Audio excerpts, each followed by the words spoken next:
30 సంవత్సరాల సుదీర్ఘ అనుభవం రియల్ ఎస్టేట్ ఇండస్ట్రీలో ఆయన గారికి ఉంది. 11,000కి పైగా రియల్ ఎస్టేట్ ట్రాన్సాక్షన్స్ చేసి అపార అనుభవం సాధించారు. Top 10 emerging CEOs of India 2023లో ఒకరిగా ఆయన అవార్డు అందుకున్నారు. 5,000 కోట్ల టర్నోవర్ ఉన్న కంపెనీకి సిఇఓగా ఆయన వ్యవహరించారు. అలాగే 10,000కు పైగా రియల్ ఎస్టేట్ ప్రొఫెషనల్స్ని ఆయన ట్రైన్ చేసిన అనుభవం ఆయనకు ఉంది. సో ఇప్పుడు మనం ఆయనతో మాట్లాడదాం. నమస్తే సార్. నమస్కారం అమ్మా. సార్ ఎలా ఉన్నారు? బాగున్నానమ్మా. Fantastic, top of the world. Yes sir. మీరు ఎలా ఉన్నారు? I'm fine sir, thank you. Sir ఇప్పుడు మనం చూసుకుంటే తెలంగాణలో ప్రభుత్వం మారింది. సో కొత్త సీఎం రేవంత్ రెడ్డి గారు వచ్చారు. సో ఈయన ఇప్పుడు మనకి ఈ 5 సంవత్సరాల కాలం కాంగ్రెస్ పాలించబోతుంది. సో ఈ టర్మ్లో రియల్ ఎస్టేట్ ఎలా ఉండబోతుంది? ఎక్కడెక్కడ ఇన్వెస్ట్ చేస్తే బెటర్ అంటారు? మీరు పొలిటికల్గా లింక్ చేసి అడిగితే నాకు రేపొద్దు కాల్స్ వస్తాయమ్మా. సార్ సరే, అంటే ఇప్పుడు ప్రభుత్వం మారడం ఇప్పుడు కొత్త కాదు. గత 5, 6, 7 టర్మ్స్లో ఎవ్రీ 5 years గవర్నమెంట్ మారుతూనే ఉంది. ఒకప్పుడు కాంగ్రెస్, ఇందిరాగాంధీ వీళ్ళు ఉన్నప్పుడు, లేకపోతే మిగతా నేతలు జనార్దన్ రెడ్డి వీళ్ళందరూ ఉన్నప్పుడు కాంగ్రెస్లో ఉండేది. అప్పుడు తర్వాత రామారావు గారు వచ్చారు, నందమూరి తారక రామారావు గారు. ఆయన వచ్చి ఫీల్ అయ్యారు ఏమవుతుందో ఎట్లా ఉంటుందో అని. ఆయన వెళ్ళిపోయిన తర్వాత మళ్ళీ టీడీపీ చంద్రబాబు గారు వచ్చారు. చంద్రబాబు నాయుడుకి అనుభవం లేదు, ఎట్లా ఉన్నారో ఏంటో అనేది. అదైన తర్వాత రాజశేఖర రెడ్డి గారు వచ్చారు, అదే క్వశ్చన్ అయింది. రాజశేఖర రెడ్డి తర్వాత మళ్ళీ కిరణ్ కుమార్ గారు, రోసయ్య గారు వచ్చారు. తర్వాత బీఆర్ఎస్ వచ్చింది. ప్రతి గవర్నమెంట్ మాత్రం ఈ క్వశ్చన్ అనేది ఆల్వేస్ క్వశ్చన్ మార్క్. కొత్త గవర్నమెంట్ వచ్చినప్పుడల్లా. కానీ మీరు చూసుకుంటే ఒక 2008లో రియల్ ఎస్టేట్ బబుల్ బరస్ట్ అయింది. మిగతా లాస్ట్ 15 సంవత్సరాలు ఎక్కడ కూడా రియల్ ఎస్టేట్ వెనకం చేయలేదు. పులి ఒక అడుగు ముందుకేస్తే 10 అడుగులు, పులి ఒక అడుగు వెనక్కి వేస్తే 10 అడుగులు ముందుకేస్తుందంట. రియల్ ఎస్టేట్ అలా పెరిగిపోయింది లాస్ట్ 15 yearsలో. ఎందుకంటే ఎవరు కూడా కొనుక్కునే పరిస్థితిలో లేరు. మార్కెట్లో కొద్ది హైప్ కూడా జరిగింది.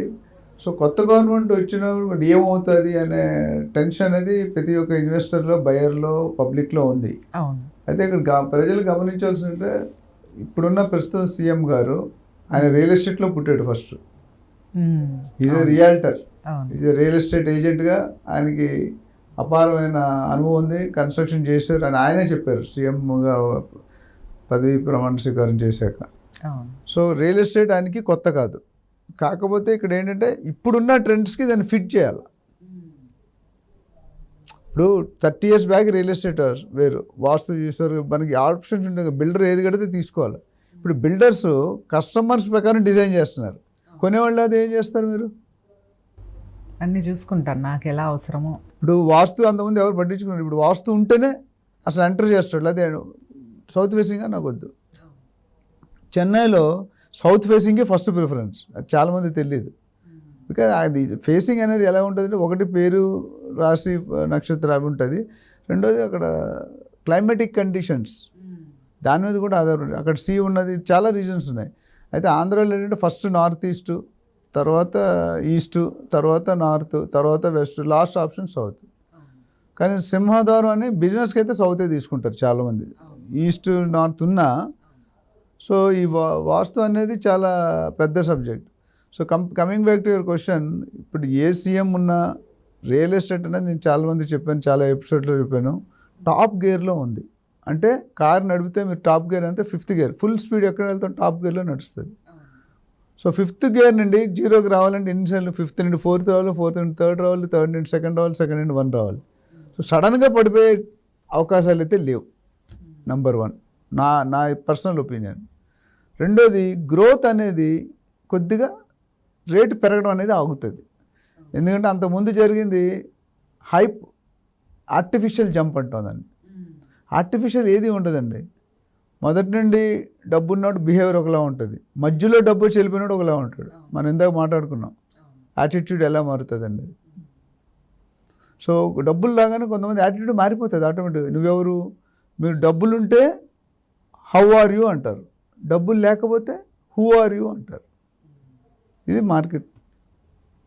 సో నాకు తెలిసి ప్రతి ఎలక్షన్కి 3 నెలలు 6 నెలల ముందు, 3 నెలలు 6 నెలల తర్వాత అనేది మందంగా ఉంటుంది. బట్ ఎక్కడ కూడా డౌన్ అయ్యే ఇప్పుడు ఈ లాస్ట్ 6 నెలల్లో మీరు ఏదైనా బిల్డర్ రేటు తగ్గించాడని చెప్పండి నాకు. మరి బిజినెస్ లేకపోతే తగ్గియాలి కదా. ఏ బిల్డర్ తగ్గిలేదు ప్రైస్. ఎందుకు తగ్గట్లేదు? బికాస్ దే కానీ ఆల్రెడీ పరిస్థితులు వాళ్ళు లిక్విడేట్ చేసుకోవాలి. ఇప్పుడు అప్పులు తీసుకొని ప్రాజెక్ట్ ఫండింగ్ తీసుకునే వాళ్ళు తీసుకుంటే వాళ్ళు అప్పులు మెయింటైన్ చేయాలి కదా. ఒక రియల్ ఎస్టేట్ ఆఫీస్ ఉందంటే పెద్ద పెద్ద కంపెనీలో ఒక 500 మంది ఉంటే నెలకి ₹1 కోటి 2 కోట్లు ఖర్చు అవుతుంది మెయింటెనెన్స్, శాలరీస్ కానీ, ఫుడ్ కానీ, వెల్ఫేర్ కానీ అన్నీ. So but no builder is reducing, ఎందుకంటే ఆల్రెడీ ఫిక్స్ అయిపోయింది అక్కడ. సో ఇక్కడ ఏమైందంటే లాస్ట్ 6 నెలల్లో గ్రోత్ అనేది రేటు పెరగడం అనేది ఆగింది. రేటు తగ్గలేదంటాను ఒక పక్క, రేటు పెరగడం లేదు. సో ఇండైరెక్ట్లీ కొద్దిగా స్లో అయినట్టే. సో ఇది టెంపరీగా అంటారు. ఇది టెంపరీయే. రియల్ ఎస్టేట్ని ఎవరు ఆపలేరండి. ఎందుకంటే రియల్ ఎస్టేట్ ఆపితే మన కడుపు మనం కొట్టుకున్నట్టు అవుతుంది. ఎందుకు? స్టాంప్ డ్యూటీ రిజిస్ట్రేషన్ ద్వారా 30,000-40,000 కోట్లు సంవత్సరానికి వస్తున్నాయి. ఇండైరెక్ట్గా 4 లాక్ కన్వర్షన్, డెవలప్మెంట్ ఛార్జెస్, ఇతర దీనివల్ల ఇంకో 30,000-40,000 వస్తున్నాయి. అంటే 70,000-80,000 కోట్లు రియల్ ఎస్టేట్ మీద అంటే ఆ బడ్జెట్ అయిపోతుంది అది. సో ఎందుకు ఆపుతారు? అది ఎవరైనా ఆపుకుంటే వాళ్ళకే ఇబ్బంది. తెలిసిన ఏ గవర్నమెంట్ కూడా రియల్ ఎస్టేట్ మీద చేయి పెట్టరు, దాన్ని ఎక్కువ డిస్టర్బ్ చేయరు. దాని నుంచి ఆదాయం చాలా ఉంది కాబట్టి. ఇలా అప్పుల్లో ఉన్నాం కదా ఇప్పుడు మనం. అక్కడ 8 లక్షలు ఆంధ్రాలో, ఇక్కడ 5 లక్షలు 6 లక్షల కోట్లు అప్పు ఉంది. ఎక్కడ వస్తాయి మీరు? ఇందులో వచ్చినంత ఫాస్ట్గా ఎందులో రావు. మనకి డబ్బులు వచ్చే సోర్స్ ఏంటమ్మా? Agriculture, pharma, software, real estate. అన్నిటికీ మించింది రియల్ ఎస్టేట్. ఇప్పుడు ప్రస్తుతం 30 సంవత్సరాల సిచ్యువేషన్ వేరు. సో గవర్నమెంట్ మారినంత మాత్రం ఇంకోటి రేరా వచ్చిన తర్వాత రేరా కొన్ని అథారిటీస్ తీసుకున్నారు. ఓకే. ఇంకొకటి మన సౌత్ కల్చర్లో ఏమవుతుందంటే పెళ్ళి అవ్వగానే ఇల్లు మారిపోవాలి. అమ్మ దగ్గర, నాన్న దగ్గర ఉన్న అత్త మామ దగ్గర. మేబీ రీజన్ అత్త కోటలకు పడక ఉండొచ్చు, లేదా ఉద్యోగ రీత్యా అటు వేరే దగ్గరికి వెళ్ళిపోవాల్సి ఉండొచ్చు. 2 కేసుల్లో కూడా ఇల్లు కావాలి. ఫస్ట్ కేసు మోస్ట్లీ ఎక్కువ ఉంటుంది. పెళ్ళి అవ్వగానే చదువుకుంటారు, అమ్మ నాన్న చదువుకోరు, అలా పల్లెటూరు వదిలేసి ఇక్కడ ఇల్లు తీసుకోవాలి. ఎందుకంటే సాఫ్ట్వేర్ వాళ్ళకి ఒక లక్ష శాలరీ వస్తుంది. 25,000-30,000 పెట్టి ఫ్లాట్ తీసుకుంటారు, అంటే కొనేస్తారు, రెంట్ బదులు ఈఎంఐ కట్టేస్తారు. ఇప్పుడు 2 లక్షలు వచ్చింది అనుకోండి, కొన్ని కనీసం 50,000 ఇద్దరు భార్య భర్త ఇద్దరు వర్కింగే ఉంటారు. ఆ ₹1,00,000 ఓ 10,000 ఈఎంఐ ఇచ్చేస్తారు. సో 20 సంవత్సరాల తర్వాత ఇల్లు మీద అయిపోతుంది, రెంట్ కడితే ఏం రాదు కదా. సో ఆ స్ట్రాటజీలో lakhs of యూనిట్స్ సేల్ అవుతున్నాయి. ఓకే. సో గవర్నమెంట్ ప్రకారం మీకు రియల్ ఎస్టేట్ తగ్గుతుంది అనేది నేను లాస్ట్ 20-30 years నుంచి చూస్తున్నాను కాబట్టి ఎక్కడ కూడా డౌన్ ట్రెండ్ లేదు. రియల్ ఎస్టేట్ పెరుగుతూనే వచ్చింది. కాకపోతే కరెక్ట్ ఇన్వెస్ట్మెంట్ చేయకుండా, కరెక్ట్ లీగల్ డాక్యుమెంట్ లేకుండా, ప్రాపర్ చెక్ లేకుండా, ప్రాపర్ బిల్డర్ కాకపోతే మీరు లాస్ అయ్యే అవకాశాలు ఉన్నాయి. అది డిఫరెంట్ స్టోరీ, డిఫరెంట్ ప్లాట్ఫామ్ మీద మాట్లాడదాం. రియల్ ఎస్టేట్ గ్రోత్ వరకు ఈ లోక్సభ ఎలక్షన్ అయిన వరకు కొద్ది స్లో డౌన్ ఉంటుంది. 120% ఎలక్షన్స్ అయిపోయి రిజల్ట్ సెంటర్లో గవర్నమెంట్ తేలిపోతే మేబీ దసరా నుండి జాకప్ అయిపోతుంది. నెక్స్ట్ 3-4 months తర్వాత 100% ఎలక్షన్, సెంట్రల్ ఎలక్షన్ అయ్యి 1-2 నెలలు గవర్నమెంట్ స్టేబుల్ అవుతుంది. సేమ్ వచ్చిన కొత్తది వస్తే ఇంకో 2 నెలలు ఎక్కువ పడుతుంది. బట్ గ్రోత్ అనేది ఆగదు. అండ్ కొనుక్కునే వాళ్ళు ఎవరంటే బెస్ట్ టైం టు బై. అమ్మేవాడికి కాదు, అమ్మేవాడు లాస్ అయిపోతాడు, ఫ్యాన్సీ ప్రైస్ రాదు. ఇప్పుడు చాలా మంది ఏంటంటే అమ్మాయిని పెళ్లి చేయాలి, లేకపోతే కొడుకుని ఇంజనీరింగ్ సీట్ అమెరికా పంపించాలి, సమ్ రిక్వైర్మెంట్స్ ఉంటాయి. దాంట్లో ఏమవుతుందంటే ఇబ్బంది పడతాం. అంటే అంతకుముందు ఎక్స్పైర్ ఉంటే లాస్ కూడా అమ్మేస్తారు. అది పెద్ద గ్రోత్ ఉండదు. జనరల్గా మార్కెట్లో 4 to 5 years డబుల్ అవుతుంది ఏ ఇన్వెస్ట్మెంట్ అయినా. చాలామంది బిల్డర్స్ 1 year 2 years ఇచ్చేస్తుంటే అది మీరు they are making fool of us.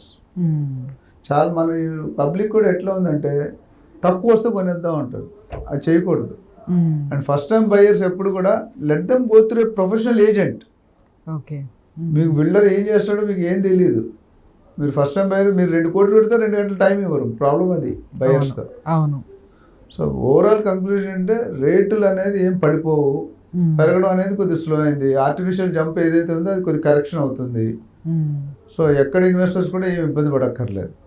So రేట్లు అనేవి టెంపరీగానే స్టేబుల్ అయ్యాయి. భూమి మాత్రం ఎప్పుడూ ఉంటుంది. భూమి ఎందుకంటే మెయిన్ రీజన్ ఏంటో తెలుసా? 2 reasons చెప్తాను.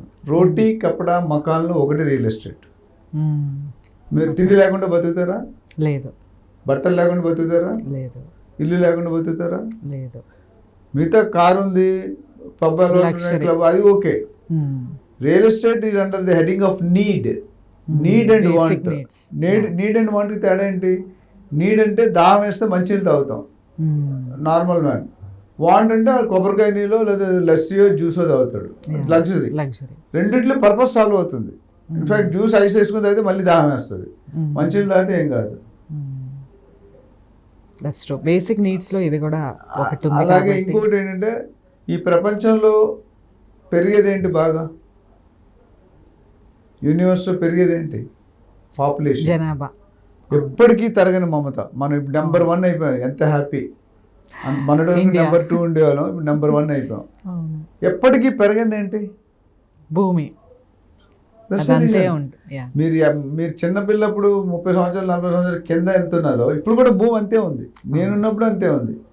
కానీ పెరిగింది పాపులేషన్. ఎవ్రీ డే 500 మంది కొత్త వాళ్ళు వస్తున్నారు హైదరాబాద్కి. ఎవ్రీ డే అనాలిసిస్ అంటే ఎంత నెలకి ఎంతమంది పెరిగిపోతుంది? 15,000 మంది వస్తున్నారు. మరి సంవత్సరానికి ఎంత? 2 లక్షల మంది వస్తున్నారు. 10 సంవత్సరాలకి ఎంత? 20, 30, 40 లక్షలు. వీళ్ళందరూ ఉండడానికి భూమి కావాలి. కావాలి. ఉన్న భూమిలోనే కొట్టుకు చేస్తున్నాం మనం. సో అందుకని ఏమైంది, ఇంత ముందుకి ఇప్పుడు రేట్లు పెరగడం కానివ్వండి. ఒక భూమి ఉంది అనుకోండి, ఇలాంటి వాళ్ళు 100 మంది ఎగబడుతున్నారు. అందులో ఎవరికి సత్తా ఉంది? కండబలం, గుండె బలం అంటారు కదా, ఇక్కడ మనీ బలం, ఇటువంటి ఎమ్మ డిమాండ్ ఉందన్నమాట ల్యాండ్కి. సో అందుకని ఎవరు ఎక్కువ బిడ్డిస్తే వాళ్ళకి ఆక్షన్ కొనేస్తారు.